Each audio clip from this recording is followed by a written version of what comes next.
Hello friends, জয় মোহনবাগান। খেলার খবরে আসার আগে প্রথমেই গতকালের ঘটনা দিয়ে শুরু করব। গতকাল একটা মর্মান্তিক জঙ্গি হামলার ঘটনা ঘটেছে আমাদের ভারতের জম্মু কাশ্মীরে। সেখানে প্রচুর পর্যটক প্রাণ হারিয়েছেন এবং এই ঘটনা কিন্তু আমরা প্রত্যেকে এক বাক্যে নিন্দা জানাচ্ছি এবং এই ঘটনা যারা ঘটিয়েছে তাদের কিন্তু শাস্তির দাবি করছি এবং যারাই হোক তাদেরকে কিন্তু যথাযথ শাস্তি দেওয়া হোক এবং যারা প্রাণ হারিয়েছেন তাদের প্রতি সমব্যথী এবং মানে কোনো ভাষা নেই তাদের, মানে যেই ঘটনা ঘটেছে সেইটাকে এক্সপ্লেন করার কোনো ভাষা কিন্তু আমাদের নেই। তো যাই হোক, এই ধরনের ঘটনা যেন না ঘটে সেটা কিন্তু ভারত সরকারকে সুরক্ষিত করতে হবে। এরপর চলে আসি খেলার খবরে। তোমরা জানো যে আজকের সুপার কাপের ম্যাচে ইন্টারকাশির সাথে বেঙ্গালুরু এফসির ম্যাচ ছিল, যেই ম্যাচটা কিন্তু একটা চমক হয়েছে বলা যায়। কারণ 1-1.5 সপ্তাহ আগে কিন্তু বেঙ্গালুরু এফসি আইএসএল ফাইনাল খেলেছে মোহনবাগানের বিরুদ্ধে এবং তারা কিন্তু যথেষ্ট ভালো টিম এবং গোটা আইএসএলও তারা কিন্তু যথেষ্ট ভালো ফুটবল খেলেছে। সেই বেঙ্গালুরু এফসিকেই হঠাৎ করে হারিয়ে দিয়ে গেল ইন্টারকাশি এবং সারা ম্যাচে কিন্তু তোমরা যদি দেখো ইন্টারকাশি কিন্তু সমানে সমানে পাল্লা দিয়েছে বেঙ্গালুরু এফসির সাথে।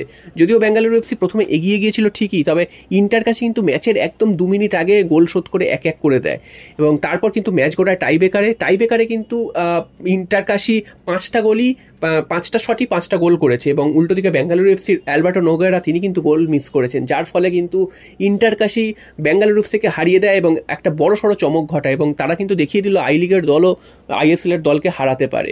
এবং যেই গুরপ্রীতকে নিয়ে এত কথা, যে গুরপ্রীত অত বড় বড় কথা বলেছিলেন বিশালকে নিয়ে যে ডিফারেন্স হয়, তো সেই ডিফারেন্স কিন্তু বোঝা যাচ্ছে যে কতটা ডিফারেন্স হয়ে গেছে এখন গুরপ্রীত এবং তিনি কিন্তু একটা শটও বাঁচাতে পারেননি এবং তিনি যথেষ্ট খারাপ ফুটবল খেলেছেন, এটা কিন্তু বলাই যায়।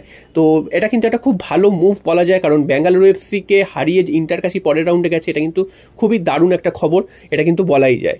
এরপর চলে আসি মোহনবাগানের খবরে। তো মোহনবাগান আগামী শনিবার কেরালা ব্লাস্টার্সের বিরুদ্ধে নামছে, যেই ম্যাচটা কিন্তু খুবই মানে কঠিন হতে চলেছে মোহনবাগানের জন্য। এটা যদি মোহনবাগানের ফুল টিম থাকতো তাহলে হয়তো এতটা কঠিন বলতাম না, কারণ যেহেতু মোহনবাগানের ফুল টিম খেলছে না, তোমরা জানো যে এটা নিয়ে অনেক আলোচনা হয়েছে।